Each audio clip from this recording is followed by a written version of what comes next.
江南市的郑先生用毕生积蓄买下了一件青花瓷瓶，不久之后却发现是一件赝品，实际价值不到购买价格的1/1000。郑先生因此倾家荡产，再加上求告无门，最终选择了跳楼自杀。此事再次提醒我们，一夜暴富的神话背后，往往是深不可测的陷阱。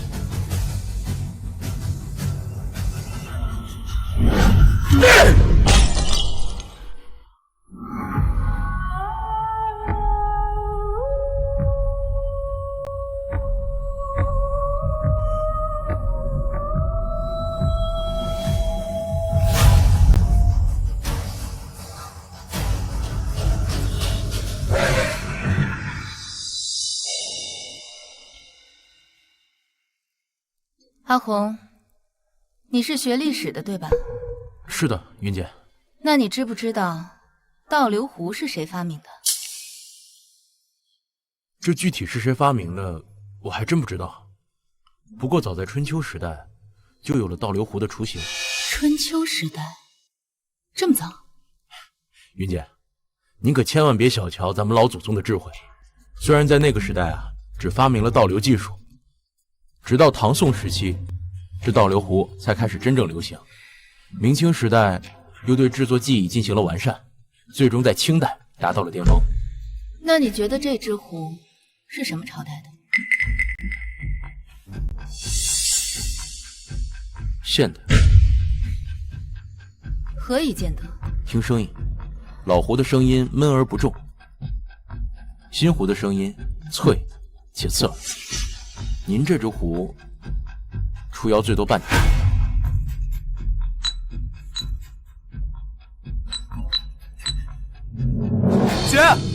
姐，有人在咱们当铺闹事。谁敢在我萧家当铺闹事？也不止。走。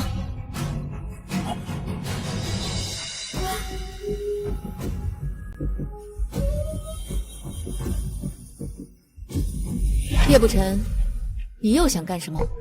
当然是来向你求婚的。你看，聘礼我都带来了。萧云，我敢保证，今天这份聘礼，你肯定无法拒绝。姓叶的，你哪来的自信，觉得我姐会稀罕你的东西？啊，那可不一定。这盒子里装的不会是金条吧？萧家家产万贯，岂会稀罕一盒金条？不是金条，那就是古玩，价值连城的古玩。古玩的可能性大。盒子里面装的肯定不是古玩，萧家最不缺的就是古玩。叶不成想要达到目的，绝不会拿古玩来当聘礼。盒子里面必定另有玄机。叶不晨，我早就跟你说过了，我们不是一路人，进不了一家门。你呀，还是死了这条心吧。哦，我们怎么就不是一路人了？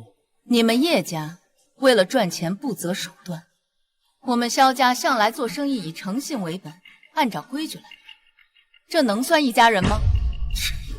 萧云，你说这话我可就不认同了啊。我们叶家做事确实不择手段，不过你们萧家也好不到哪儿去。你放屁！常言道，车船垫脚牙，无罪也该杀。你们萧家的当铺就是个半个牙行，你们做的买卖，说好听点叫低买高卖，说难听点就是趁人之危，趁火打劫。你我两家其实骨子里是一个色儿的，谁也好不到哪去。小云，只要你肯嫁给我，以后我们两家变成一家，整个云冈城就是我们的天下，到时候想怎么捞钱就怎么捞钱，谁敢说个不字儿？叶不晨，我对你的宏图霸业不感兴趣，这聘礼你还是拿回去吧。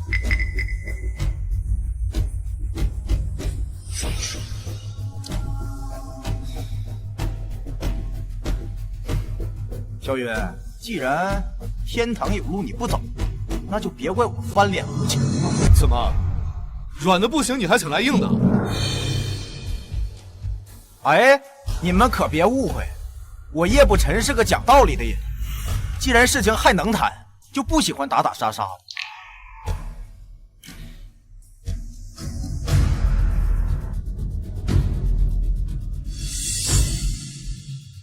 小允，既然你不想要聘礼，那我就换种方式，打开瞅瞅吧，里边的东西你肯定会感兴趣。姐，我来。这到底是什么东西啊？哎，不会是炸弹吧？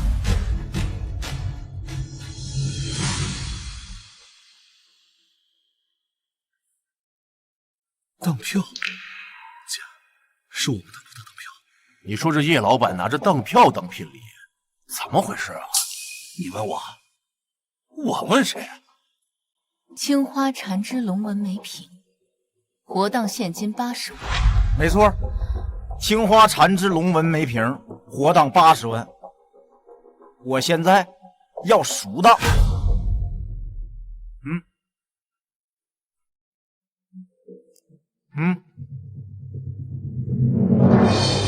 小允，赎金我已经带来了，东西可以还给我了吧？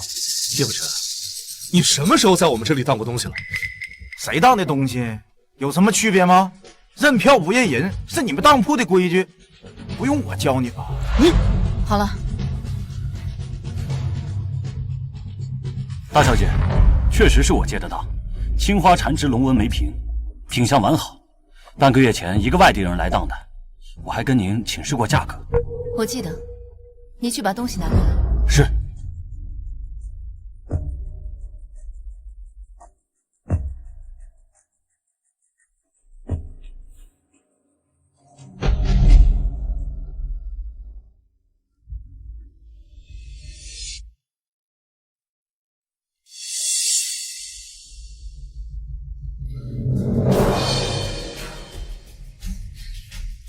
这瓶子怎么有个缺口？不可能啊，大小姐！我收货的时候反复检查了好几遍，当时瓶子是完整的，绝不可能缺一块啊。过口了，这不会是搬运的时候碰掉了一块吧？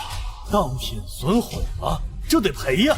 那是，那可合资完很无锡，里面的梅瓶就破了口，这肯定不是意外，而是有人故意伪制。叶不辰是有备而来，小心有大麻烦。哎呀呀呀呀呀呀！大家快来看呐！我典当给他们的金花缠枝龙纹梅瓶，居然给我弄坏了！不就是80万吗？我们赔给你就是80万，你是在跟我开玩笑呢？谁跟你开玩笑了？损坏当品照价赔偿，有什么问题吗？当然有问题了。80万是你们当铺给的估价，不是这只梅瓶的真正价格。按照当票上的约定，当铺损坏当品应该按照市场价赔。什么叫市场价？不用我教你吧？这款梅瓶本就少，在市面上谁会公开交易？哪来的市场价？你说的好像有点道理啊。对了，那拍卖行的成交价能不能算市场价？如果东西一样，成交时间也够近，确实可以。妈，巧了，就在昨天晚上，苏氏拍卖行拍出了一只青花缠枝龙纹梅瓶，跟我这一只一模一样。苏氏拍卖行，那不是你舅舅的产业吗？嘿，拍卖行嘛，开门做生意，管的是谁的产业呢？既然那只青花缠枝龙纹梅瓶被人拍走，那么它的成交价是不是就等于现在的市场价？成交了多少？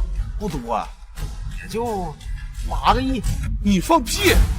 明代的青花瓷怎么可能卖到8个亿？你要是不信，可以去拍卖行查嘛。对了，今天的云冈晚报也登了这则新闻。现在报纸也差不多该上市，你马上就能看着。好一个连环套！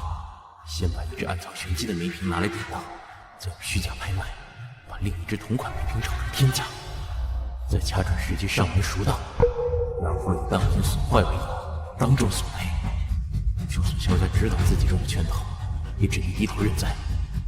否则的话，不但名誉扫地，连打官司都打不赢。小云，你不是说你们萧家最守规矩吗？那就赔钱呗。咱不能赔，这分明就是他下的套。哎，饭可以乱吃，话可不能乱说啊！大家都瞅着了啊！是你们当铺损坏我的当品，也是你们说要照价赔偿，怎么能颠倒黑白，把责任往我身上推呢？大家说是不是？是，有点道理啊。郑红，你干什么？二少，大家都看着呢。看着又能怎么样？这可是8个亿，吃里扒外的狗东西，帮我姐平时那么器重你，关键时刻你竟然帮助外人。我没有帮外人。你没有帮外人，你抢我当票干什么？二少，大家现在都看着呢，你就算把当票撕毁，也完成不了什么，该赔的还是得赔。我赔个屁！周，你明知道是他下的套，你还帮他保留当票，你说，你是不是他的内鬼？什么？有内鬼？这煤瓶点亮的时候完整无缺，怎么会无缘无故的缺了一块？如果不是管理有问题，那一定是有人动了手脚。我决定，后者最重要，他就是那个内鬼。郑红，你个王八蛋！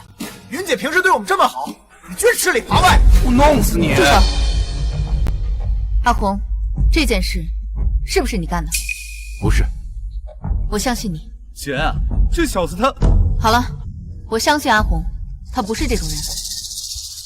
叶不辰，你放心，我们萧家向来做事诚信为本，绝对不会赖账。好，萧家果然讲信用，佩服，佩服。这当品损坏，该怎么赔就怎么赔。不过偿债也得分个先来后到，这一点你没意见吧？没意见。刘叔，把账本拿来，先把大伙的工钱结了，再把今天之前所有的账目结清，剩下的资产找人估价。大小姐，我们不要工钱。您平时那么关照我们，我们不能在这个时候给您雪上加霜。对，我们不做白眼狼。是不是傻？不要工钱，难道想便宜他？好一个义薄云天的萧家大小姐呀，自己都要破产了，还不忘关照下人。看来我们萧叶两家确实不一样。不过虽然我们不是一路人，但还是得进一家门。你们萧家的家产就算全卖了，也凑不足8个亿。今天我就大方一回，剩下那部分就用你这个人来抵。叶老板，我有个疑问，按照这当票上的约定，今天是赎当的日子，那这么说，在我们当铺打烊之前，把这只青花缠枝龙纹梅瓶完整无缺的还给你，我们是不是就不用赔？完整？你以为这只梅瓶是面团吗？啊，破了碎了放在一起揉一揉就能恢复原样？这万一能行？万一呀，小老弟儿，这个世界没有奇迹，就算你能够多争取几个小时，又能怎么样呢？这只梅瓶世上就2只，就算你手段通天，能做出一只一模一样的，时间也来不及。咱们先不说这个，就说我们当铺打烊之前，把这只梅瓶完整无缺的还给你，你是认还是不认？当品完整无缺，那肯定得认。没错，那坏了肯定得赔，没坏赔什么？可这梅瓶已经破了口，怎么可能复原呢？哎，那倒也是啊，拖得了一时，也拖不了一世。萧家呀，追悔是定喽。行，我就给你个机会。现在离打烊还有1个小时呢，1个小时之后，你们要是拿不出一只完整无缺的梅瓶，那就等着赔钱吧。对了，钱不够的话，你就是我的人，以后我让你往东，你就不能往西。姐，刘叔，快去请林大师。等等，请林大师没用。不是郑红，你到底什么意思啊？林大师可是我们云冈城修复古玩的第一高手，他也是我们唯一的希望。如果连他都没有办法将这梅瓶修复，那我们真的就彻底完了。我们能想到请林大师，这叶不辰肯定也能想到。如果我没猜错的话，刘叔就算去了林府，也是白跑一趟。就算林府愿意帮我们，以他的水平，也没办法做到天衣无缝。那你说怎么办？难道我们就这样等死啊？我来吧。你一个破打杂的学徒还懂修古玩？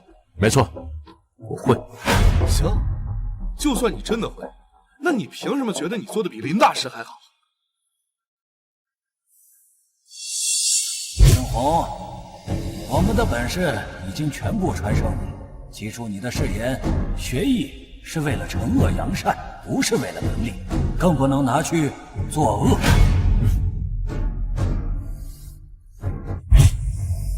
阿红啊，事关萧家生死，你可不能逞能啊！刘叔，你知道我的为人，我从不逞能。云姐，请再相信我一次。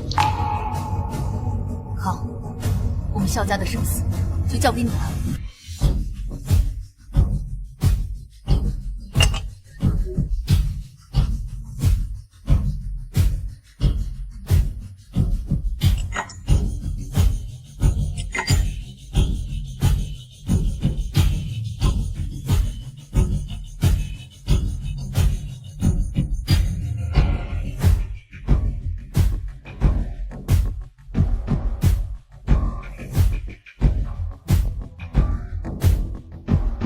老板，这都过去1个小时了，他们不会从后门跑了吧？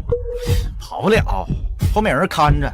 老板英明，既然他们跑不了，不会真的在修梅瓶吧？就凭他们几个，想把破口修得天衣无缝，做梦去吧！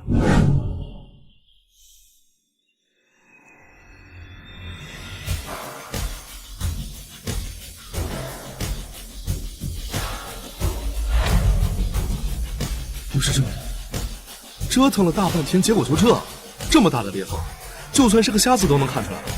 叶不辰和外面那些人怎么可能承认这瓶子完美无缺啊？还没完呢。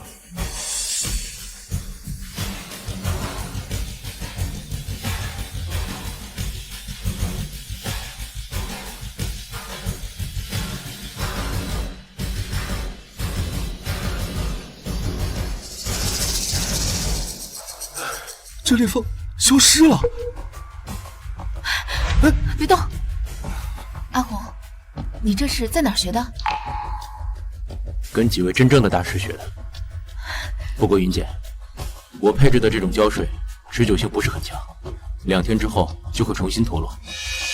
这个叶不辰就是利用这种手法骗过了你和刘叔，让本就有缺口的梅瓶流入了当铺。哦，原来如此。叶不辰这个老乌龟王八蛋，害我差点冤枉了好人。那我们接下来应该怎么做？等胶水硬化，我们给叶不辰一个惊喜。哎，你说这都快打烊了，他们怎么还不出来呀？谁知道呢？这坏了的瓶子能修好吗？是不是他们不肯出来？哎呦，是啊，破镜难圆嘛，更何况是价值连城的古玩。哎，这叶老板的套路真是让人防不胜防啊！嘿，你们总算出来了，我还以为你们在里边一起上吊呢。谁要上吊可不一定呢。各位，请大家帮我做个见证，看看他们还给我的当品是否真的完整无缺。走。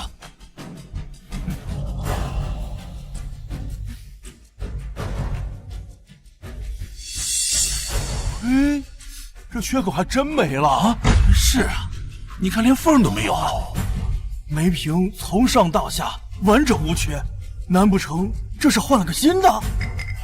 各位，这里有抵押时拍的流当照片，这梅瓶是否会掉包，一眼就能知道。哎，还别说哈，这瓶子和这照片一模一样。是啊，看不到任何修饰的痕迹啊。这我就奇怪了，我活了这么大岁数，还从来没见过有人能把古玩修得这么天衣无缝的，何况还是个瓷器。大小姐，我们能否上手？对呀，当然可以。哎，好。你疯了？这个东西8个亿呢，要是有什么纰漏，你赔得起啊？哎，这我不上，不上。让开！不可能！长久的独门斩结术号称天下无双，萧家的人怎么可能把破口补得天衣无缝呢？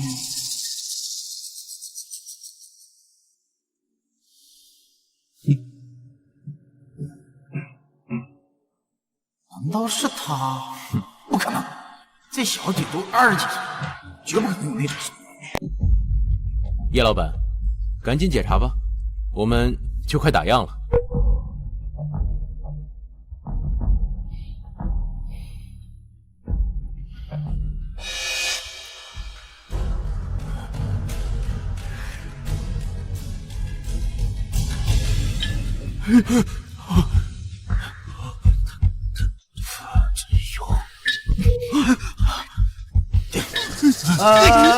叶不辰，这可是古代的玉器，像你这么弹，等会儿真弹出事儿了，可怪不到我们头上啊！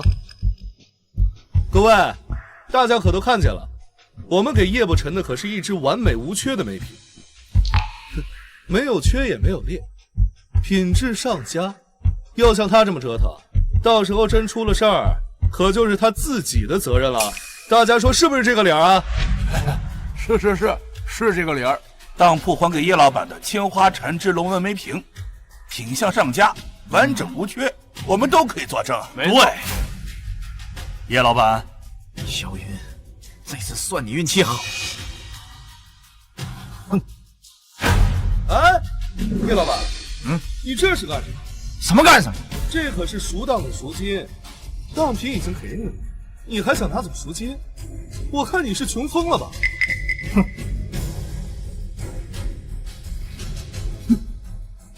拿走，拿走！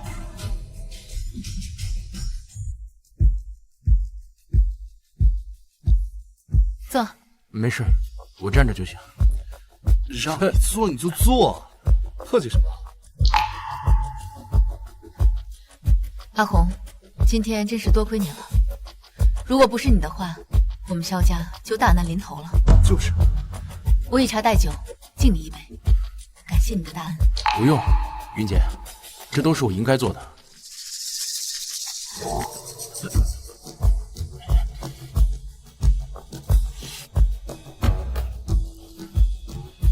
阿红，我能问你几个问题吗？云姐，你尽管问。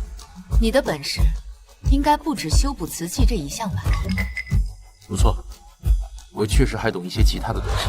难怪你光听声音就能辨别出倒流壶的真假。可是你有这样的本事，完全可以有更好的出路。为什么要来我这里打杂呢？算了，你不愿说也没事。我知道你没有恶意。其实也没什么好隐瞒的。我之所以来云姐您这儿打杂，是因为我要报恩。报恩？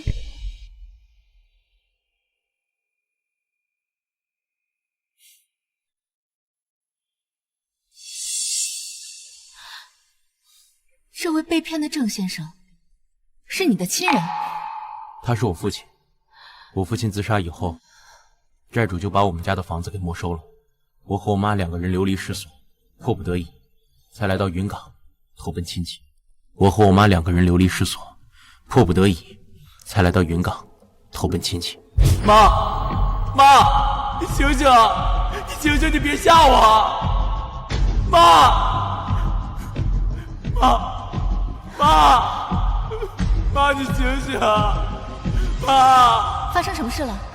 我们来云港投奔亲戚，亲戚没找到，我妈就病倒了。妈，烧得很厉害。阿勇，快带他们去看医生。等这位大婶康复之后，再带他们去找亲戚。所有的花销都由我来报销。是大小姐。谢谢小姐。这件事，我好像有点印象。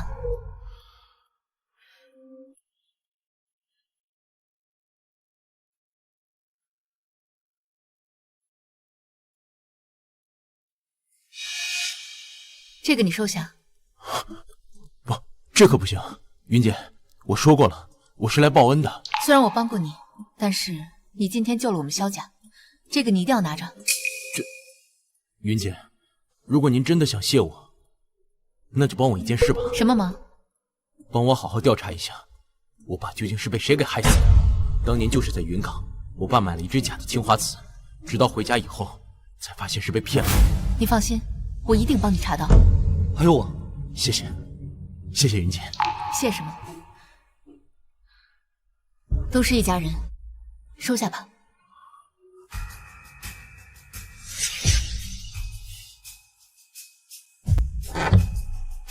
事情办成了，玩砸了。什么？玩砸了？我发明的金钩吊龙诀，这要么不出手，一出手便置对方于死地，怎么可能玩砸？前面确实挺顺利，但是在最后关头出了岔子。小允不肯认账，不是他不认账，而是有人出手把瓶子修复成了原样。啊，当品完好无损，我怎么向当铺索赔？不可能，绝对不可能！这修补瓷器乃是我的独家秘方，胶水更是独家绝技，其他人根本不可能将梅瓶复原。你自己看嘛。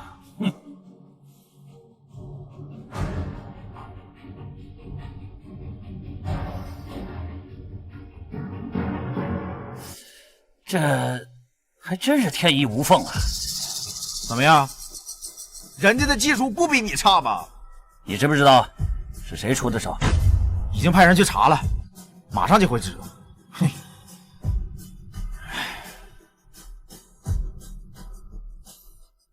此人必须除掉。这次计划失败，萧家必然会有所低伏。就想吞并萧家，将会难上加难。敢坏我的好事，我肯定不会放他。老板查到了，是站在萧云身边的年轻人出手修复的梅瓶。真的是他？他什么身份？他叫郑红，是个打杂的。打杂的？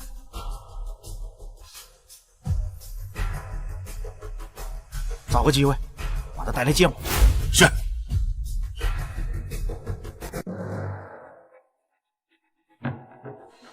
红哥，慢走。啊，郑总，郑先生，我们老板想见你。你们老板是谁？你到了自然就会知道。连名字都不敢说，怕是没安好心吧？你少废话，跟我走。我要是不走呢？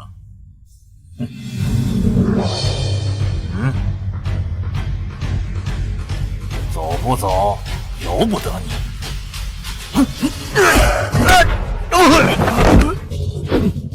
来人！一拳打一个，还两家子，真不害臊！你算什么东西？敢管我的闲事？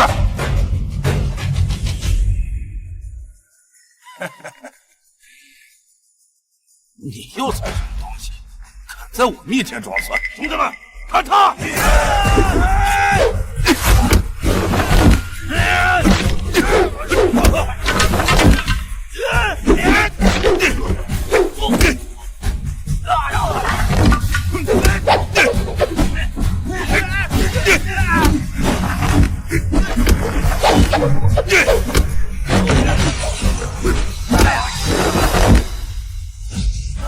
你们居然敢跟叶老板作对！什么叶老板、日老板，我不认识。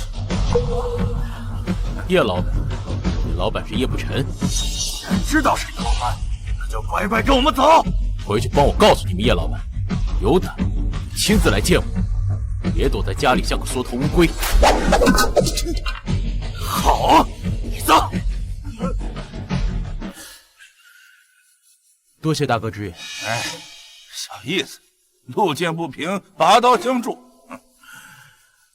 我叫郑红，是天成当铺的朝奉，请问大哥贵姓？朝奉可不是好人啊！我这人说话直，你别往心里去啊。那我叫聂青，以后啊，你就叫我老聂啊。聂哥，哎，陈老弟，这几个人为何要找你麻烦？很简单，他们的老大叶不晨设局陷害我干活的当铺，可惜被我给破了局。设局不成就来硬的，我看这个叶不晨，他是输不起呀。聂哥，哎，你是不是第一次来云冈？你怎么知道？那怪不得你不认识叶不晨。这个叶不晨是云冈2大家族之一，叶家的化石人。他这个人做事向来不择手段，如今你得罪了他，只怕会有大麻烦。怕什么？出来混义字当头，他们那么多人欺负你一个，我能袖手旁观吗？啊！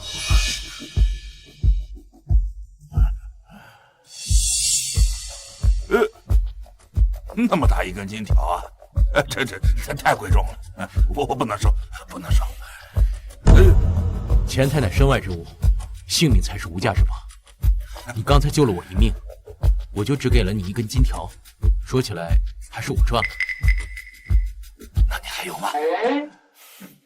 还有，哈哈，还有就好。我以为你就一根，我还不好意思收呢。聂大哥，你还是尽早离开云岗吧，我怕叶不辰那个小人派人报复你。离开？我为什么要离开？我从今天起就跟你郑老爹混。跟我混？哎，那恐怕会有后患之忧。我读书少，但我知道一句话，叫“士为知己者死”。以后啊，你就是我的知己。你让我帮你查的人已经查到了。是谁？此人名叫长久，江湖人称九叔，是城西四海古玩店的老板。长久，他不仅擅长修复陶器和瓷器，还是千秋会的人。千秋会？千秋会是一个专门制造和贩卖假古玩的组织，他们不仅有专门的造假作坊，还有负责贩卖的古玩店和拍卖行，以及负责当托的鉴定师和收藏家。总而言之，造假卖假一条龙，令人防不胜防。也就是说，我真正的仇人不止长久一个，还有整个千秋会。而且叶捕辰也是千秋会的人，他和长久的关系非常密切。我怀疑他拿来坑我们的那只梅瓶，就是出自长久之手。云姐，请你再帮我一个忙。我跟你说过，我们都是一家人，有什么需要你尽管开口。我要以其人之道治其人之身。哟，这不是刁爷吗？什么风把您吹来了？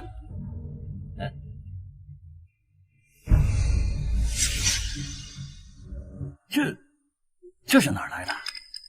就说看货不问来路，这不用我提醒你吗？是我失言了。东西是好东西，不过就说你那套路还是省省吧，我又不是棒槌。是我失言啊，是我失言。那刁爷，这您打算卖多少？不卖。不卖？那你来找我干什么？这杯子不卖，但是我可以白送你。刁爷，我不懂你的意思。实话跟你说吧，这翡翠杯是一大批深空中的银子。一大批？刁爷，你该不会是扒了皇陵了吧？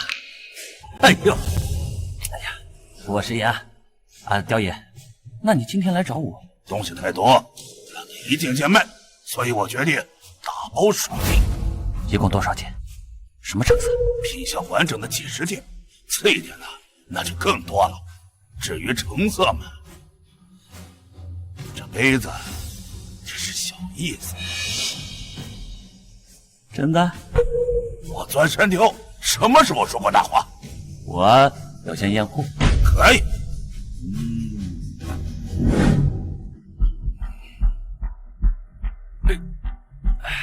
小爷，东西都在这儿。你稍等一会儿，我好好看看。不着急，你慢慢看，我们在外面等着你。哎，好。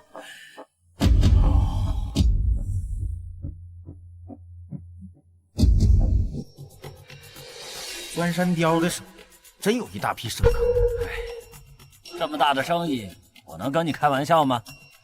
这货我都验过了，那是个顶个的硬啊！突然出现一大批硬货，不会是陷阱吧？叶老弟，我呢出道几十年了，那是从来都没有打过眼。再说了，钻山雕是摸金校尉，要是真想手中花样，倒也没那个本事。他开价多少？3000万。好家3亿。啊，3亿？不算多，这根本就不算多。我算过了，只要这批货它上了拍卖场，我们起码能涨5倍，啊不，10倍都有可能。你确定？我的眼光你还不信吗？叶老弟啊，我呢也是看在我们俩多年交情的份上，我才来找你。那你要是不愿意，那我去找别人了。哎，我们赢一半。痛快！我现在就去抵押房子。嘿嘿。九爷，货都验好了，钱呢？万国银行的支票3个亿，一分不少。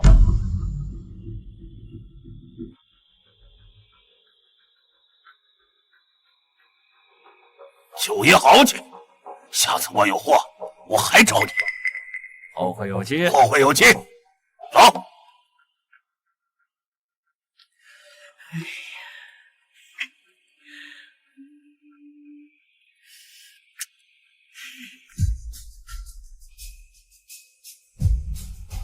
嘿嘿，好。哟，这不是萧家大小姐吗？真是稀客呀！怎么，你能来，我就不能来？能来，当然能来。你就是郑红，年纪不大，架子倒是不小。我叶某人请你去做客，你居然不给面子。叶老板，面子是自己挣的，你在江湖上只有臭名，没有面子。还挺猖狂，别以为有萧家给你做靠山，我就不敢动你。叶不辰，郑红是我萧家的人，你要是敢动他1根毫毛，就别怪我对你不客气。嘿，还挺护短，你俩不会有一腿吧？年轻人，你哪个山头的？我又不是江湖人士，你又是谁？好说，我姓常名九，这江湖道人给面子都叫我一声九叔。就是长久。怎么，听过我的大名啊？我还听说你修补瓷器的手艺不错，那有空咱俩切磋切磋。切磋可以，但只怕过了今天，你就没那个想法。你什么意思？很快你就知道了。拍卖会现在开始，请各位宾客入座，请各位宾客入座。哼。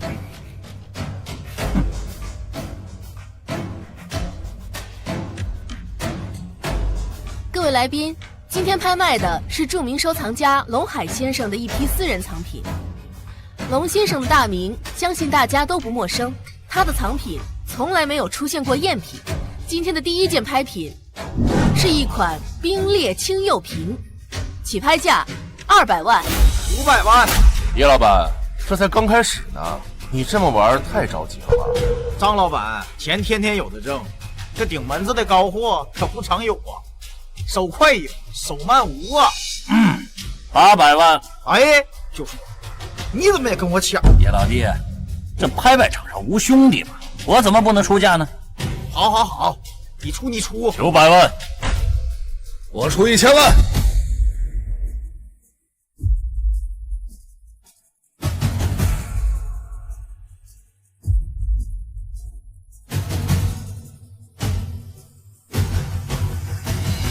上半场拍卖结束，请各位来宾稍事休息，下半场将会带来更多稀世珍品登场。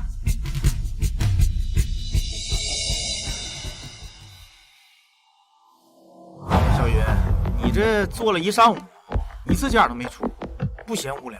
一点都不无聊，看你们一边卖假货，一边给自己当托，挺有意思的。小云，你少胡说八道！今天拍卖的是龙爷的私人藏品，哪来的假货？你说我们给自己做托，你有证据吗？证据吗？我还真没有。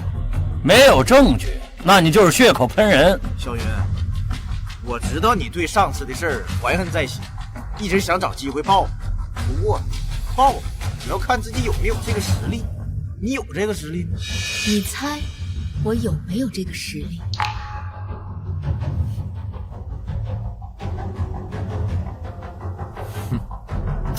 嘿，他什么意思？对，就是来找茬区一个女人能翻出什么浪来？哎，别听他的。哎，你知道这上半场还收多少？多少？5亿4千万，才这么点儿。哎，这好东西那都在下半场呢。据估计啊，这下半场起码能拍出20亿。20亿！下半场的第一件拍品是龙海先生的珍藏之一，普天之下仅此一件金底牡丹鱼尾瓶，起拍价5000万。我出250。先生，起拍价是5000万。我知道，如果这是一只真的鱼尾瓶，它确实值很多钱。只不过，它是只假的。放屁！龙先生的收藏怎么可能有假？臭小子，你胡说八道什么呢？这只鱼尾瓶，它不仅是龙先生的珍藏，更是几位鉴定大师一致认为的真品。你竟然信口开河说它是假的？小子，你知道故意捣乱的后果吗？后果？我不知道，我就知道这只鱼尾瓶是一只赝品。哦不，准确来说，它不算是一件赝品，只是一件现代工艺品。年轻人，说话你可要负责任。龙海先生是圈内收藏界顶级大佬，他的私人藏品哪怕有问题，也不可能是现代工艺。就是嘛，几个鉴定大师一起开发出的真品证书，难不成全部打了眼？你不会觉得自己比龙先生和几个鉴定大师加在一起都要厉害吗？棒槌就是棒槌，被人骗得团团转，还主动帮人说话，可悲，可悲啊！他怎么还骂人呢？黄瓜！你们拍卖行是干什么吃的？怎么放这种人进来？不好意思，不好意思，来人，把他给我赶出去！等会儿，我话还没说完呢。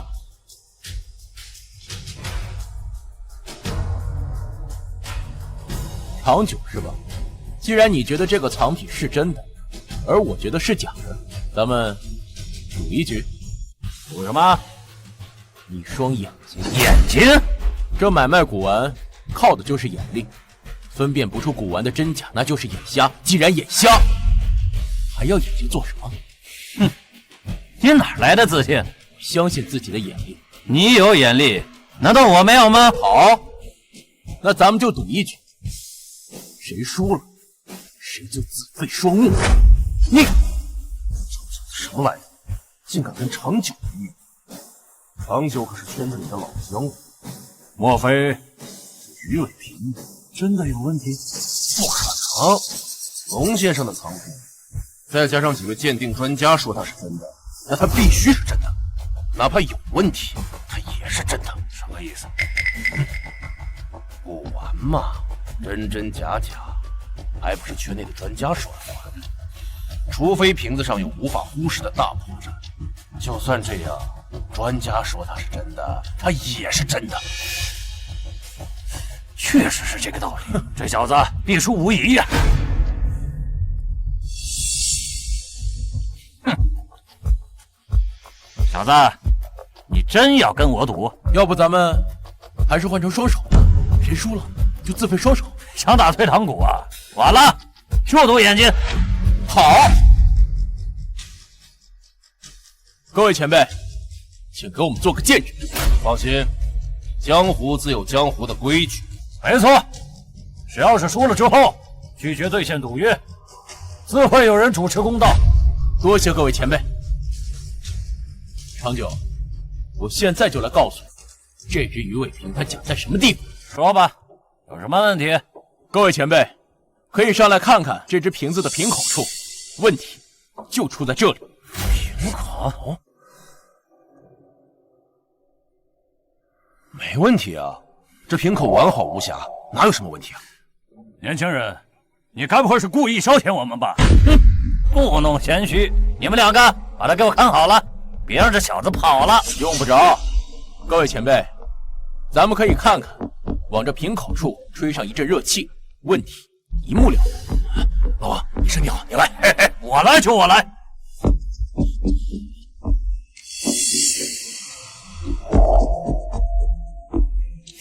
英文字母，这玩笑开大了，不可能！这是药水，这肯定是变色药水。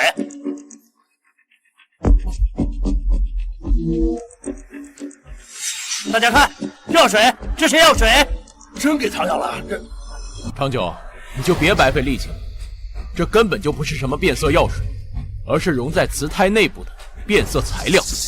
这种材料一经升温，马上就会现形，你怎么擦都擦不掉。变色材料？不可能！你要是不信，就再吹口热气，或者浇上点热水。哦，对了，最近天气会变热，这个记号啊会一直显现，到时候你想藏都藏不掉。一直显现？这怎么可能呢？我知道了，这个肯定不是字母，是符号，是古代人留下的特殊符号。我早就料到你会强词夺理。那既然你说这瓶口是符号，那你再看看另一侧，这也有符号。什么？哎，对，老王，还是你身体好。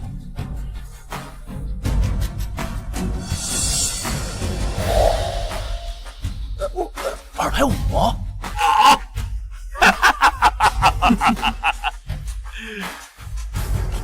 又有数字，又有字母。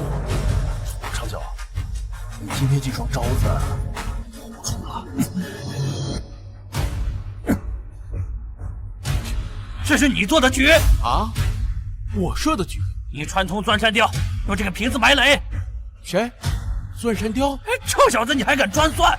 你要是不知道的话，你怎么会知道这个瓶口上会有印记呢？不是，这很简单啊，因为这只瓶子就是我做的呀。当时我做完这只瓶子，我就拿到街上摆摊去甩卖，最后只卖了250块。我还好奇呢，说我随意做了一只工艺品，怎么就成了这龙爷的私人藏品，还拿到了拍卖会上，最后还叫5000万。这什么？你知道真相？不，我不知道啊。不知道就少说废话。江湖规矩，愿赌服输。你现在可以自废双目了。自废双目？不行啊！这你设的局都是你布置好的。哎呀，叶老弟啊，快说句公道话，不能失去双眼呀！郑老弟啊，得饶人处且饶人嘛。依我看，九叔自毁双目对你也没什么好处，不如让他先给你赔个罪，再用钱赎回自己的眼睛。对，我出200万买回我的眼睛。200万买一双眼睛啊？对，200万。不，500万，我出500万。500万？你这眼睛就值500万？那就1000万，我出1000万。行，拿钱吧。好，钱。哎，我所有的钱都拿去买这批货，必须等到拍卖会结束才能分到拍卖他们的钱。什么？没钱啊？谁说没钱呢？等拍卖会结束，我立马给你1分钱不少。好，既然你这么有自信，那就等拍卖会结束之后，咱们再算账。对了，各位前辈，我突然又想起一件事。什么事？今天拍卖会上，除了这只瓶子，上半场所有拍卖的藏品都是我做的。你是说，拍卖会卖的这些古玩，都是你做的现代化工艺品？对，都是我做的工艺品，没有一件古玩。各位要是不信，可以拿出来验一验。每一件我做的东西上面都有记号。那雷还不止1颗，这所有的都是雷。大家不要相信他，这上半场我们拍的货品，那都是龙先生的藏品，不可能有假的，全部都是有证书的。小说，你激动什么呀？就是，拍卖行卖的都是龙海私藏品，你呀跟你有什么关系？这玩你们都看到了吧？马上把上半场的拍品都拿出来，赶紧拿出来，我们要重新验货。啊，这妈，那些古玩已经被我们拍下了，你想扣着不给？不敢，去，快把东西搬出来。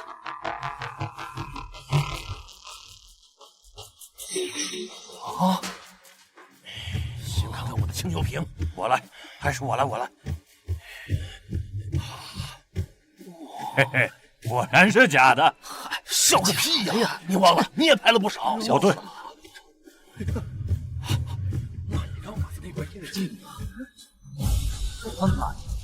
花这么多钱买的居然是现代工艺品，这个也是假的。苏氏拍卖行都把我们当棒槌是吧？哎呦，说什么私人藏品，鉴定师出的鉴定证书，今天你们要是不给我说法，我跟你们没完！这成骗子吗？我也和你们没完！今天必须给个说法。就是，对，小龙还出来了，他今天必须给我们解释清楚，他所拍卖的藏品都是假的。老爷，出大事了！慌什么？说。长久以您名义拍卖的那批货，被当场打假，每个古董上面都被做了标记，当场证明就是赝品。你说什么？整批货都是赝品吗？没错，参加拍卖的那些老板正在拍卖行闹事呢，还说让您亲自出面给他们一个交代。混账！我就说了嘛，哪有那么好的事儿？会有人主动送批硬货给他长久，他长久自己往别人挖的坑里面跳。还顺带着砸我的招牌，去让拍卖行的人告诉那些老板，就说这批货与我无关。是。等等，还有，如果他长久要是敢开口乱咬，他们应该知道该怎么做了。去吧。明白。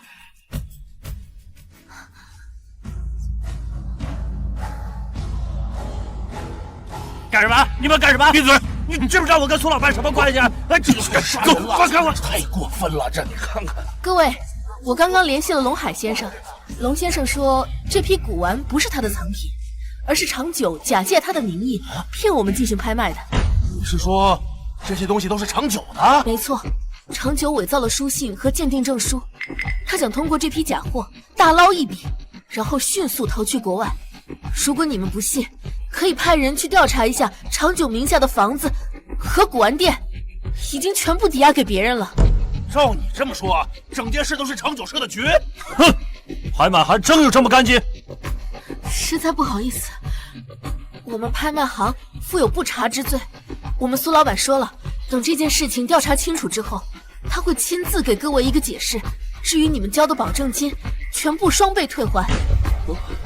那我就卖苏老板一个面子，希望他查清事情真相之后，给我们大家一个合理的解释。我倒要看看他怎么才能圆回去。今天要不是这位小兄弟，我们可真就被骗了。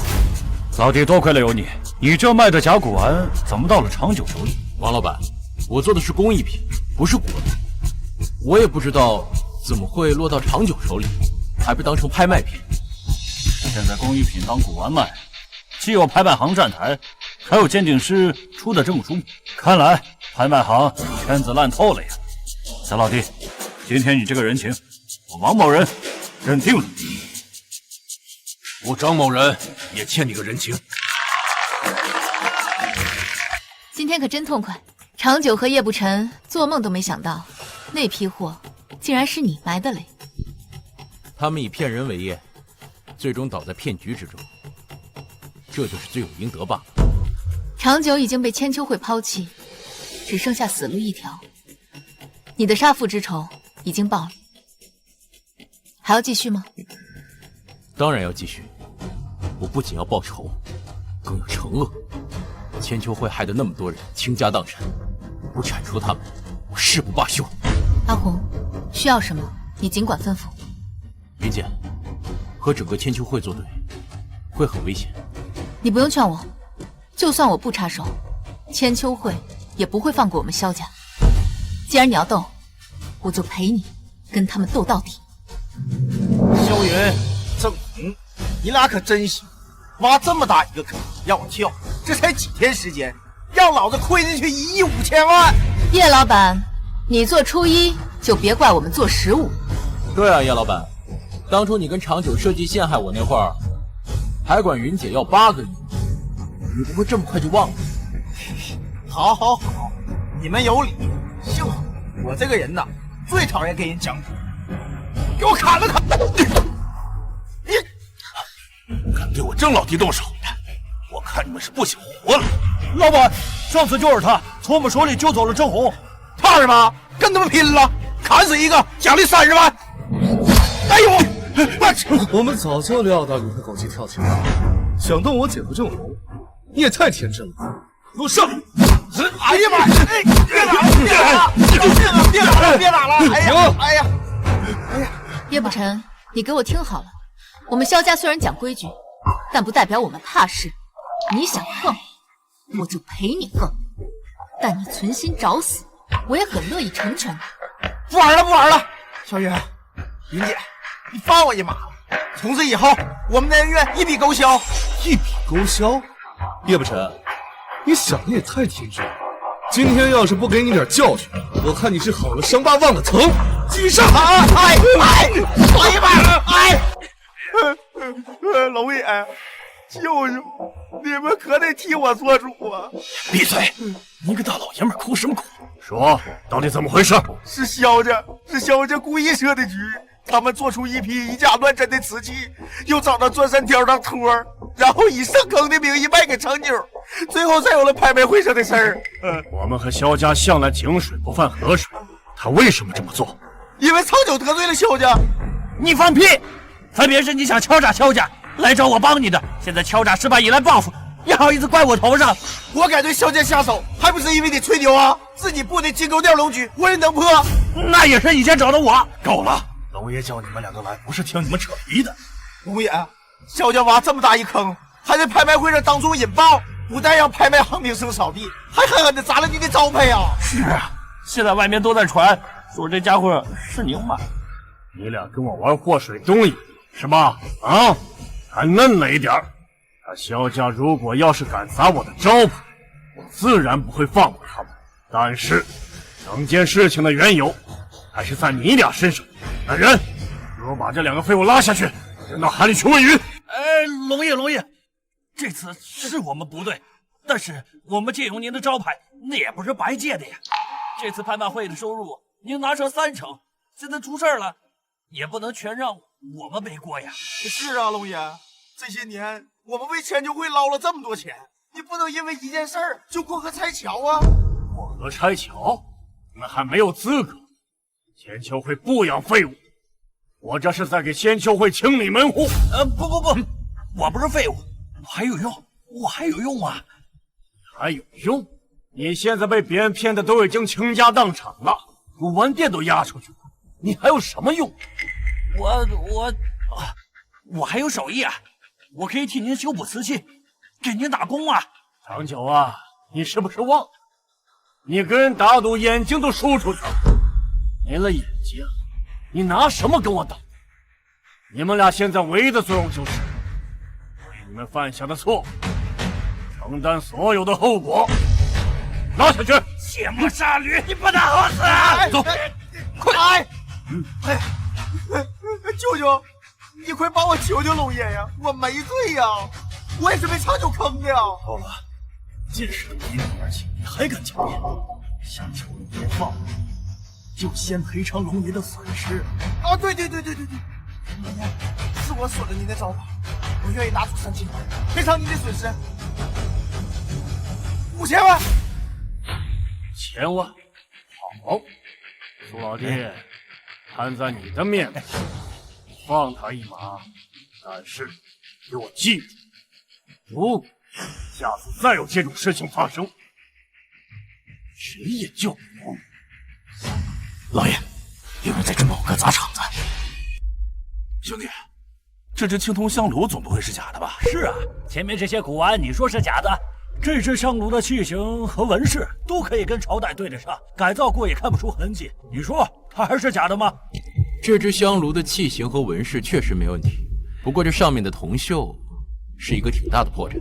什么破绽？颜色过深，锈层过厚，还有细微的烟熏痕迹，这是青铜器做旧普遍会留下的破绽。我怎么都没看出来呢？那是你眼力不行。谁说我眼力不行？这些年我可捡了不少漏呢，还有几件国宝呢。国宝？哎，你要是不信啊，可以把它买回家，拿刀把上面的铜锈刮下来。如果它的铜胎和铜锈分层很明显，那100%是个赝品。我可没有那么多钱。兄弟，照你这样说，这珍宝阁就没有一件真东西了。有倒是有，不过只能算是小半截。小半截。这幅画用的是阶层的手法，就是把古画中的其中一层取下来，接笔补色，然后重新裱成一幅画。阶层，我听说过这种造假手段，但是我没见过。这不就看见了吗？各位，本店今日提前打烊，要买款，明天再来。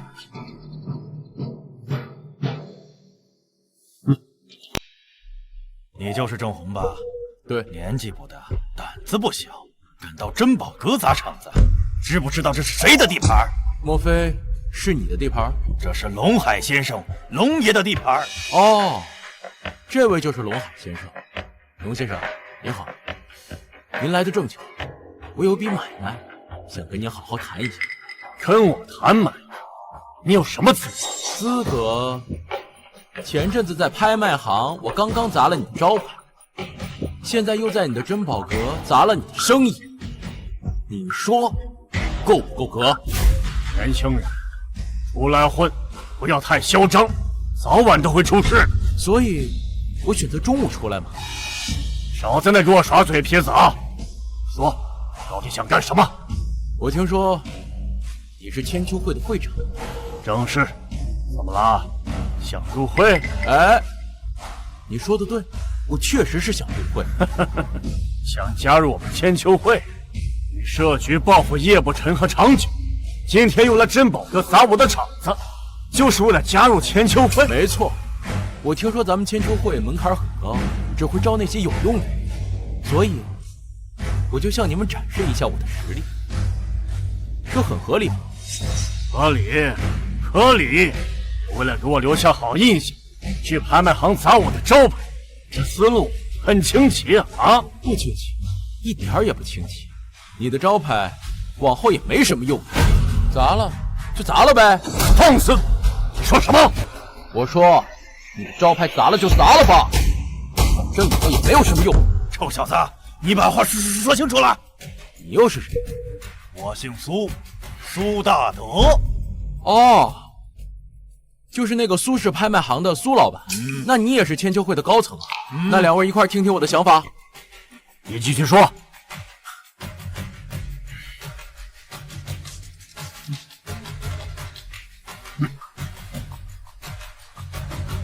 我觉得咱们千秋会确实很有前途，但是咱们其中有些成员制假技艺太一般，而且目光还很短浅。我们明明可以把无限期的做大做强，但是就非要局限在云岗这1亩3分地里，这不是浪费生命吗？你说谁目光短浅呢？让他继续说。第一点，既然我们是诈骗集团，就应该有高明的诈骗手段。你看看，你们做的这些假古玩，也就骗骗刚入行的新手。你给老玩家一看，都是非常明显的破绽。我能给你们千秋会的制假水平至少提高一个档次。继续。第二点，你们现在把诈骗对象主要定在什么？普通的老百姓和一般富豪身上，这不就是固步自封和自断财路吗？难不成你有新的目标？你们现在主要是一个人一个人的骗，这样不但骗的钱财少，而且骗局也维持不了多久，还会引起大家的注意。所以，如果咱们想赚大钱，不仅要把生意的范围扩大，还要学会新的赚钱路子。照你这么说，你有新的财路？闲情，胆子不小啊，敢打黑道的主意。众所周知，现在存钱最多的往往就是那些坏人，什么走私贩子、贪官污吏，还有那些地下钱庄。他们手上拥有的现金是最多的，但是他们不敢轻易的随便花，因为这些钱来路不明，如果花出去，一旦被曝光，就会被严查。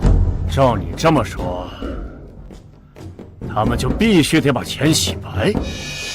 传统的洗钱方法，比如开店、博彩，已经跟不上他们敛财的速度了。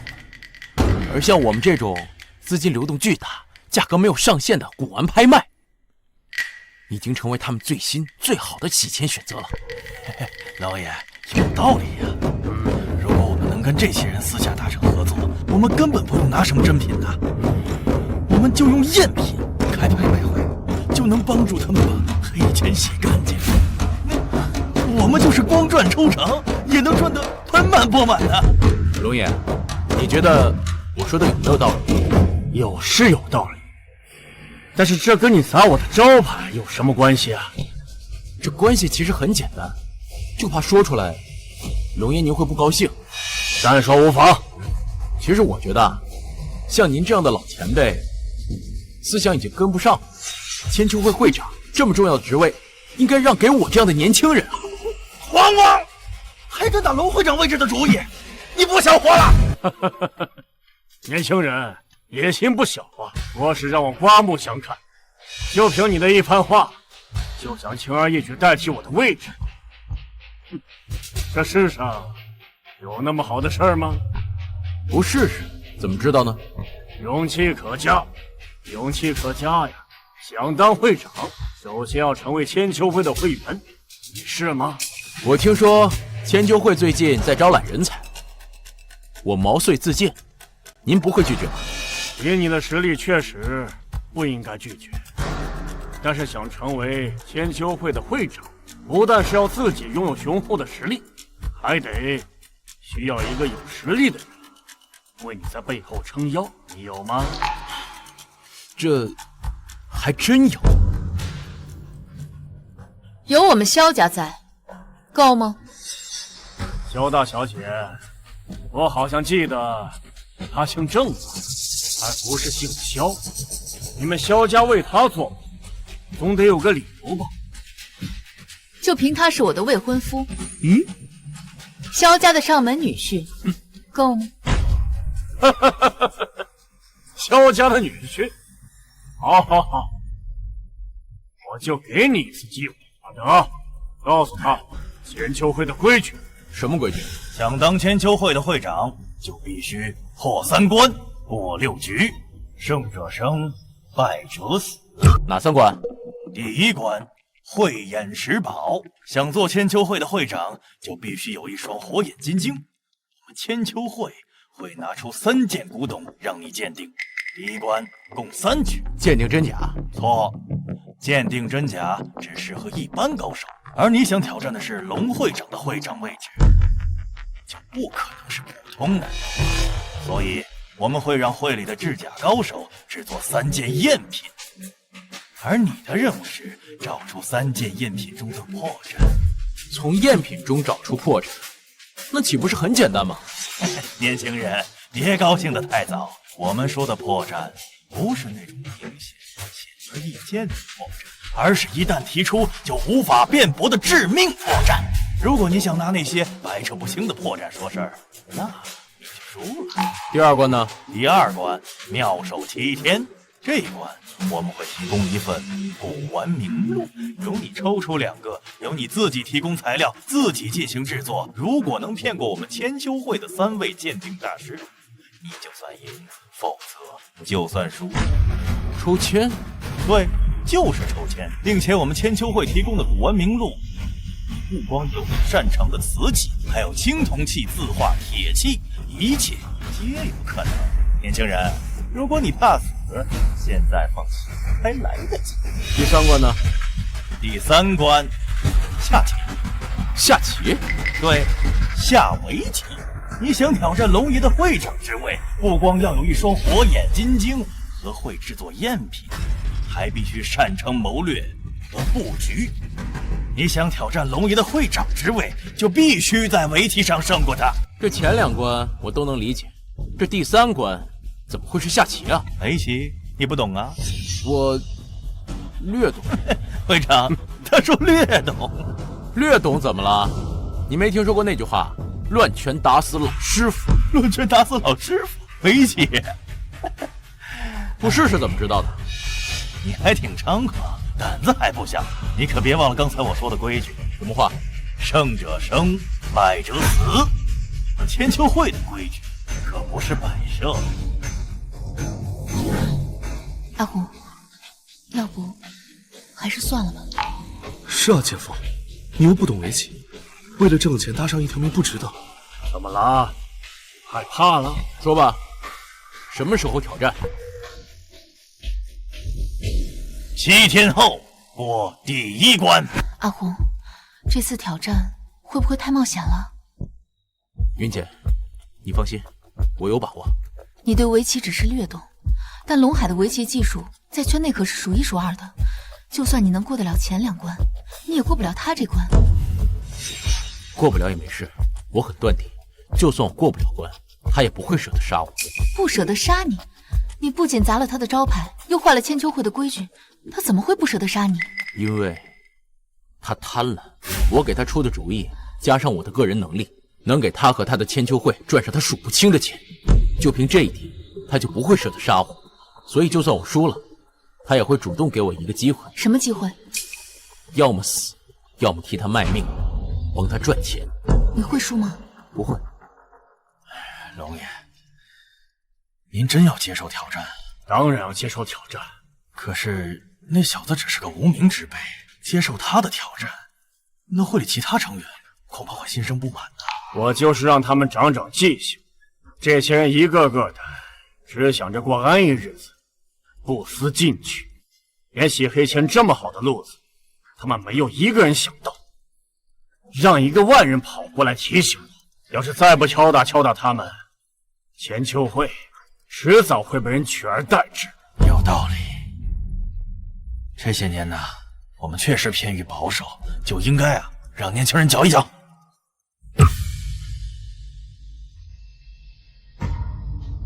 张红，我再问你最后一遍，你是否真的要向我发起挑战？是，我要挑战。挑战失败的后果你可知道？清楚。好吧，那咱们就开始吧。第1关慧眼识宝第1局。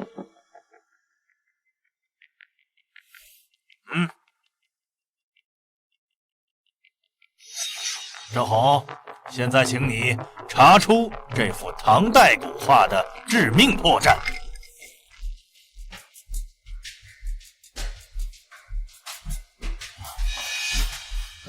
这也算古画？这怎么就不算呢？这幅画分明就是一眼假。古代的文人墨客谁会画这种垃圾玩意？就是，我画的癞蛤蟆都比他好看，我画的癞蛤蟆都比他好看。年轻人，这幅画的破绽如此明显，嘿嘿，你竟然看不出来？你自信十足的来挑战龙爷，不会连第1局第1关都过不去吧？那可就真成井底之蛙了。变成井底之蛙还能活，丢了小命儿就可惜了。姐夫，这幅画的破绽漏洞百出，古代的文人怎么可能画这种画？更何况流传至今。这幅画的内容确实很离谱，不过苏老板跟我说，我要找的是破绽，不能存在争议。如果我用古画内容的合理性去和他们争辩，就会掉入他们提前设计好的陷阱里，那就只能听天由命。没错，这幅画的内容确实是一个陷阱。不过呢，你光能看出这个陷阱可救不了你的命。找不出真正的破绽，你就算再精明，也是死路一条。你们放心，我命挺硬的，没那么容易死。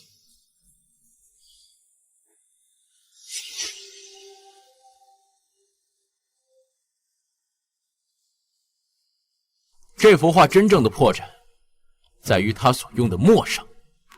墨有什么问题？写字画画的墨不都是黑色的吗？你懂什么？墨也分很多种，有香的，有臭的，还有尝起来味道不咸不淡。哟，你喝过？那倒是。闭嘴！郑红，你说这个墨有问题，是墨的颜色有问题，还是墨的干湿程度有问题？苏老板，您用不着给我挖坑。我的意思是，破绽是出在墨上，并没有说它本身存在问题。好，你继续说。您刚才说这是一幅唐代的画，我刚才仔细观察这幅画，从它的纸张，还有它的墨头，以及它的画杆，虽然都是从外面找来的粗货，不过确实是唐代的东西。如果我从这张画的材质进行质疑，我依旧会输，对不对？没错，这幅画的材料呢，就是第二个陷阱。你小子还有点眼力啊！哎，不要拐弯抹角，赶紧说重点。好，那我就说重点。这幅画的真正破绽就在于它所用的墨和它对称的朝代不相同。这幅画用的是漆烟墨，而漆烟墨直到宋代才被发现出来。哦，我懂了，他们用宋代的墨画了一幅唐代的画，两者之间互相冲突啊。为什么宋代的墨不能画唐代的画呢？唐朝都灭亡了，还画个屁！哦，可我还是不明白。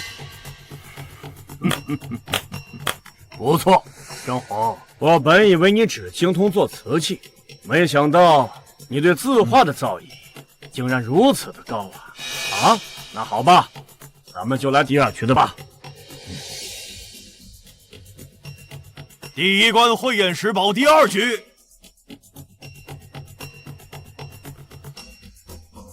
六枚铜钱，怎么找？是让我们找出放在其中的假钱吗？不可能，这帮人最喜欢挖坑，肯定没这么简单。小子，能认出这些钱币吗？成套的王莽六拳，确实挺稀罕的。哟，还真认识，说说其中的破绽吧。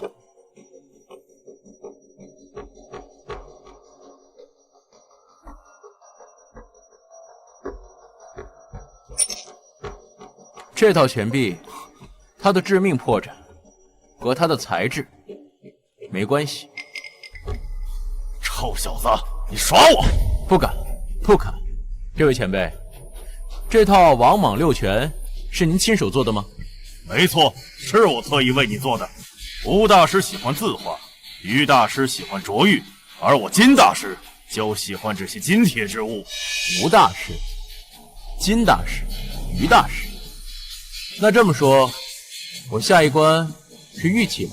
哼，我这局都没过，就想着下一局，未免操心过早了吧？不早，未雨绸缪嘛。不过金大师，您这一局给我挖的坑，未免也太简单了吧？臭小子，刚刚赢了一局，就开始装上了。虽然你破了我的局，但是你想赢金大师这一局可没那么容易。虽说鉴定钱币不难，但是你要找的可不是普通的破绽。小子，你说我挖的坑简单，那就说出来听听吧。好，王莽六拳是王莽篡汉时期铸造的钱币。这六拳从小到大依次是小拳直1，腰拳10，右拳20，中拳30，壮拳40，大拳50。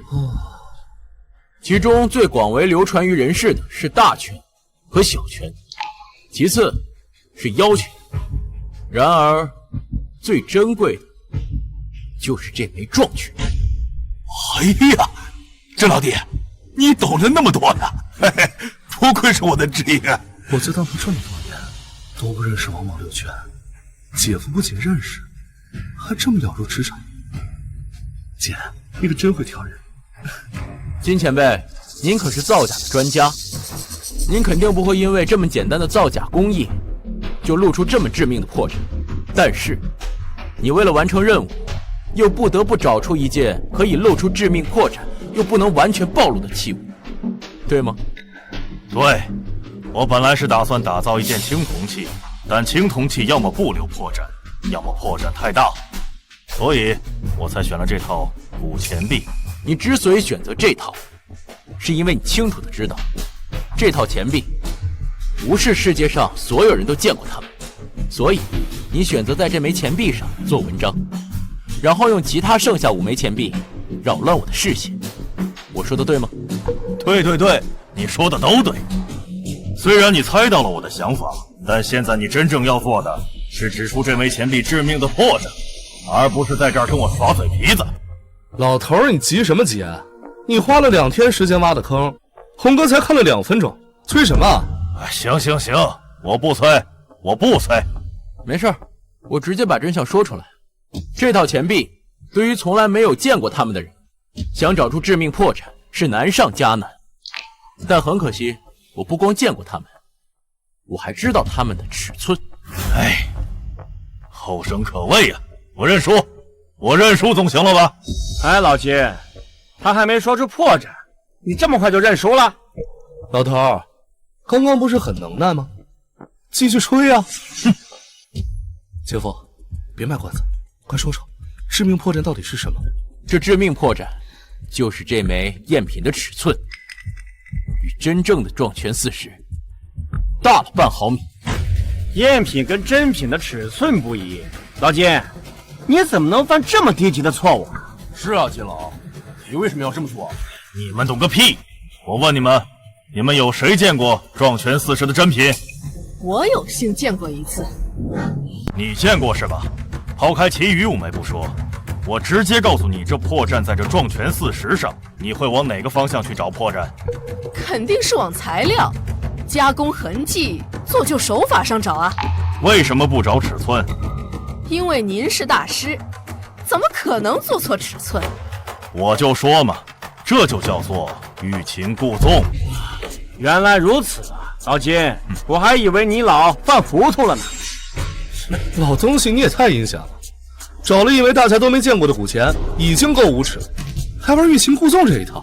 哼，可惜啊，这小子不但见过，还把真品的尺寸记在了心里，甚至连半毫米的差别都能一眼看穿。这份见识和眼力，不得不服啊。郑红，第2局你赢了。郑红，你不光做旧的手法出神入化，这字画金箔的造诣也令人刮目相看的。而且第3局的考核也被你猜对了。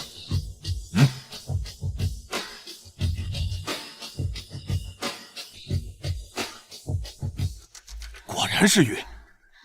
这老弟，你不愧是我的知音啊，能提前知道题目。那这第3局我赢了。你错了，这关才叫难。难在哪儿？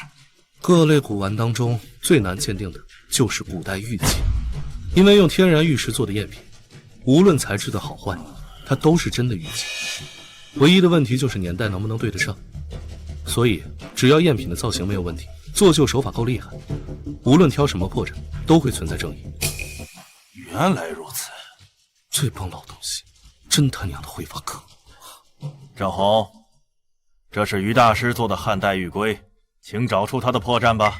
于大师，这块玉龟是您亲手做的吗？这什么玩意儿？光溜溜的一块。这叫玉龟，古代用的礼器。玉龟？这关键它也不像乌龟呀。郑红，规定的时间马上就要到，你还没找出破绽吗？唉，于大师手段高明，这块汉代玉龟，我确实没有找到破绽啊。找不到，那可咋办？姐夫，你也别这么老实，找不到破绽先随便蒙一个呗。郑红，你不会是要认输了吧？哎，我没找出破绽，不代表我认输。你不认输，是想跟我们拼个你死我活？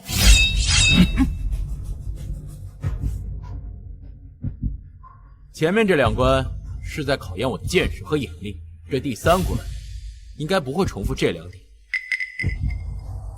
那不考见识和眼力，考什么？应该是在考验我的自信。什么意思？我的意思很简单，这块汉代玉龟是真的。什么？玉龟是真的？郑红，你难道忘了我们这次挑战的规则？我当然没忘，过3关斩6将。这第1关这3局，就是通过你们给我的3件赝品，我找出致命破绽。那既然规则你没有忘，你为什么断定于大师给你的玉龟是真的？我之所以说它是真的，是因为除了规则，我还记得另外一件事。什么事？你们千秋会是一个诈骗集团，你们说什么我就信什么，那我岂不是太单纯？像我这么一个单纯的人，怎么会有资格成为你们千秋会的老大呢？所以你就断定于大师是用真的玉龟来骗你的吗？没错，你们千秋会最擅长的就是作假。你们能把赝品说成是真货，就能把真货说成是赝品。我如果连这点觉悟都没有，我非要说这块玉龟是假的，那岂不是上了于大师的套路？玉龟是真的，他说的没错，后生可畏啊！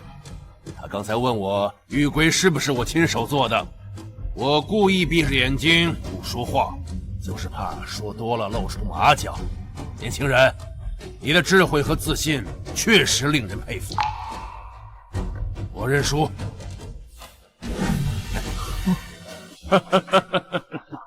好，好，好，张红，你的表现果然没有让我失望。不过我希望这第二关，我能够继续看到你的经验。首先吧。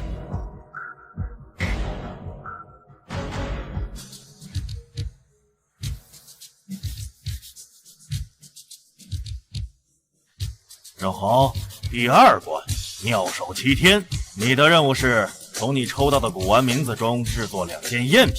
如果我们的鉴定师没有发现明显的破绽，就算你赢；但是如果其中只有1件有破绽，你也算输，明白吗？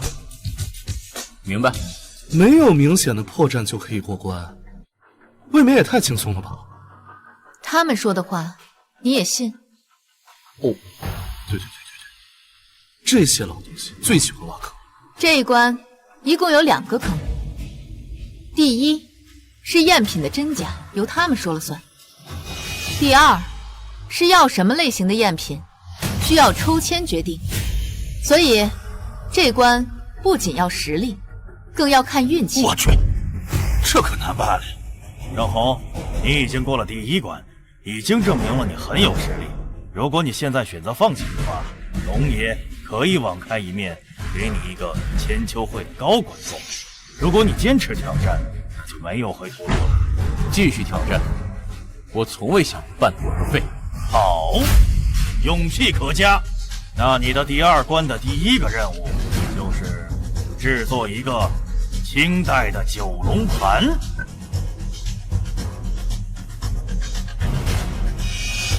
九龙盘？那不是瓷器吗？居然还有这种好事！是啊，郑老弟最擅长做瓷器。嘿，他们把瓷器也放在抽签名单里。嘿，他们还算比较实诚的。实不实诚，还得看下一件。第2个任务是制作一辆始皇帝的御用马车。啊？说什么？始皇帝的御用马车？这种传说中的东西，你也敢拿来当赝品？怎么不可能？你知道古玩骗局中最赚钱的方式是什么吗？就是无中生有。如果你能做出一件从来没有出现过的东西，那就是国宝。就算再贵，也有的是人抢着买。你既然想做千秋会的会长，我们千秋会的目标就是搞钱，可是就必须擅长无中生有。你知道始皇帝的御用马车长什么样，有多大吗？多大？长什么样？可以查史料。第2关有1个月的时间，什么史料查不到？我去，1个月的时间，造2个车轱辘都来不及，你还让红哥去查史料？自己忙不过来，可以找帮手啊。可以找帮手？对呀，我在宣布规则的时候也没说不能找帮手。可是，就算是找帮手，那1个月的时间也来不及啊！你这分明就是强人所难。就是，我郑老弟除了做马车之外，还要做那个九龙盘，光那个盘子就得好几天。凭空造一台马车，确实是很费时间。这样吧，第2关我就给你放宽期限，怎么样？怎么放宽？我放宽。张红之前造的那批瓷器的赝品，已经骗过了咱们会里的鉴定师1次。至于这个九龙盘，这局也算赢。你现在眼下要做的是造一辆赝品的马车。时间方面嘛，给你翻倍，2个月的时间，足够了吧？好，那就2个月。好，既然你答应了，那你现在需要什么，尽管提出来吧。无论是场地、人手、造马车的原材料，我们千秋会都可以给你解决，怎么样？龙老板，不用这么客气，这些东西我自己会解决。你自己解决也可以，但是我要给你提个醒，如果你要是因为贪生怕死，那么替你做保的萧家就得替你承担所有的责任。你放心，既然我选择继续接受挑战，我就绝对不会轻易放弃。好，拭目以待。阿虎，这2个月的时间，你真的能造出马车吗？我去，这可是始皇帝做的马车。红哥，你既不是造车匠，又不知道它长什么样子，要怎么下手？你就放心吧，只要照我说的去做，这关不难过。这还不难过？阿红，你需要什么，直接和我们说吧。第一步，现在就派人去收集各种需要的材料。第二步，招募一批有实力的木匠，告诉他们，一旦来了，就不能回家，更不能和任何外界的人联系。剩下的就交给我们。首长，闭嘴，快去准备。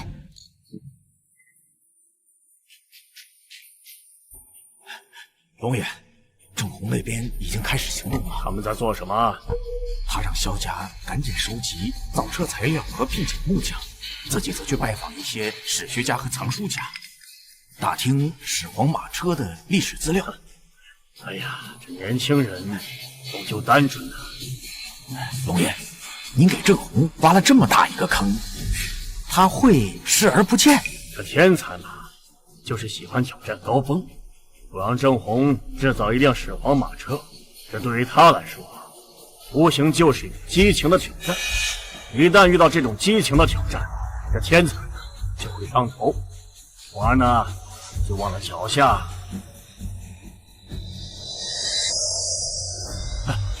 厉害厉害啊，郑红！没想到你在短短的2个月的时间之内，竟然真的造出来一辆马车。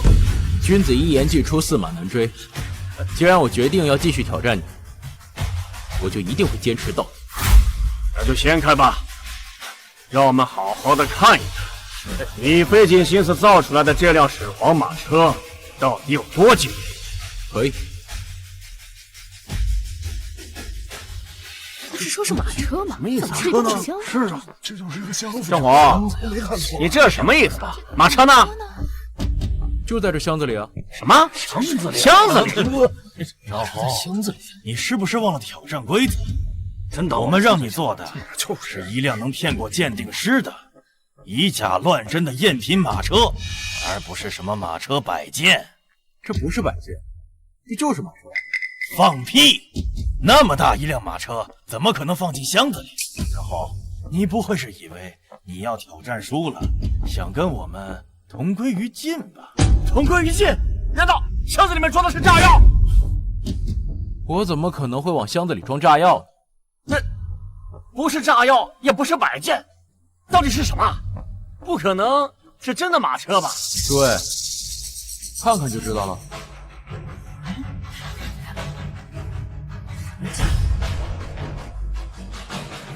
真的是一辆几千年前的马车啊！这就是始皇帝的马车。诸位该不会觉得过去了几千年的时间，马车的木质部分还会完好无损的存在于世吧？原来如此，原来如此啊！好一个精明的年轻人，连老夫都差点被龙会长给骗了。两位大师，这是什么意思啊？蠢货，还不明白吗？答案不就在这儿呢吗？郑红的意思是说，做始皇马车这一局也是陷阱。秦朝距今已经有几千年了，而马车的大部分材料呢都是木头，木头埋在地下可以几百年，但是绝不可能有几千年。假如呢，还要把马车真的做出来，那就直接表明这就是一个赝品，根本就不用鉴定师去鉴定，他直接就输了。哦，我懂了。所以他就做了一堆青铜器配件，说这就是马车。没错，鉴定师呢？快过来鉴定一下，这马车上的配件看看能不能找出什么明显的破绽。不必了，这一关直接算你赢吧。啊，这第2关就算我过了？算过了，直接准备第3关吧。哎，我已经准备好了。臭小子，原来你早就看穿了第2局的破绽，围棋你都带过，所以之前你让人去购买造马车的材料，还有那匹木匠，你这是在跟我演戏。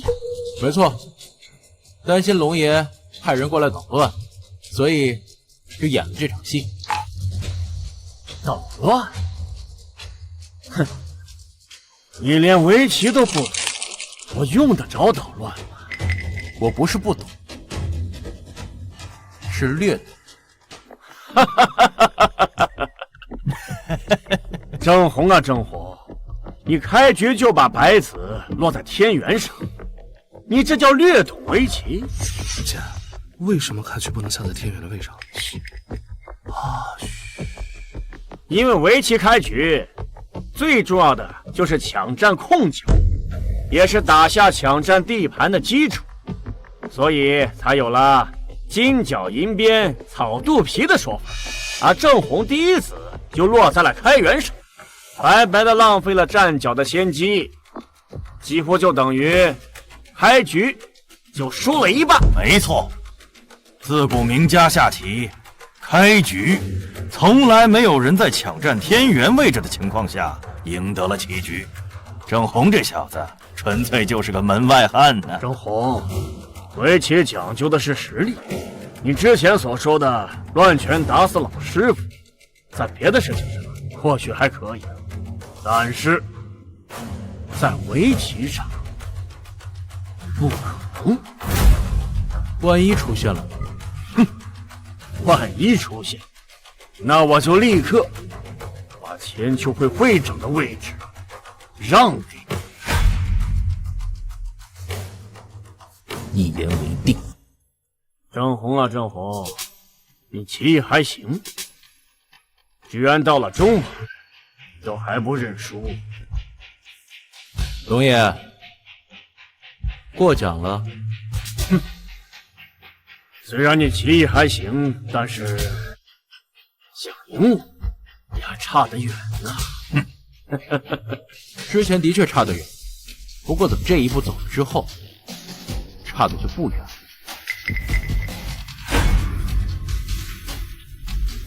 这一步是好棋呀，整个劣势一下就扳回来了。张红，你自己说略懂围棋，骗人的。没有，我真的是略懂。这一手确实精妙，但优势依然在我这里。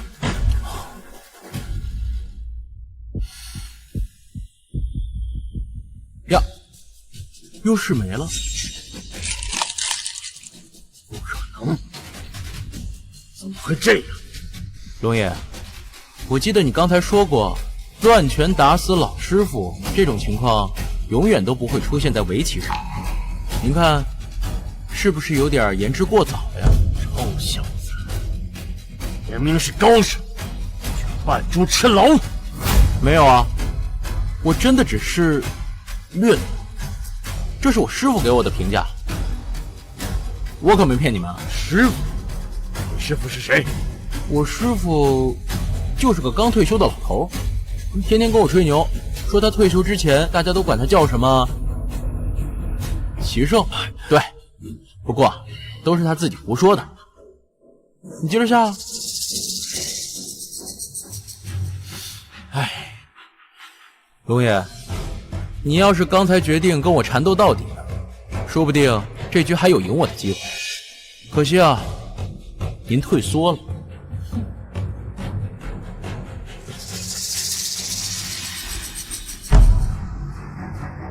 屠老乌龙，你作弊！我不可能输给你！哎，愿赌服输，这么多人看着呢，龙爷，难不成你想赖账？我不服！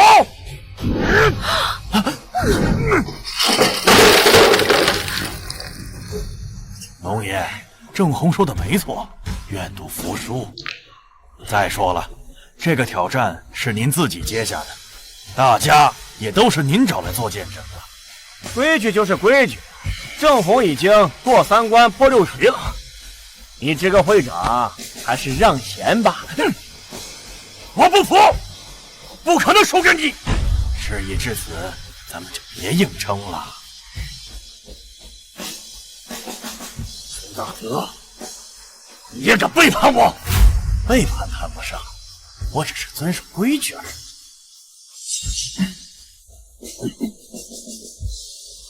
我宣布，郑红为千秋会新任会长。好，姐，好。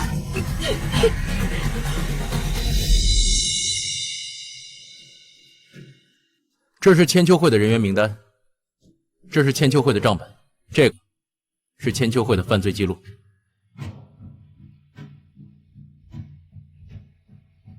我让你去当卧底，你怎么又当上老大？我也想低调，但实力不允许啊！你小子，哼，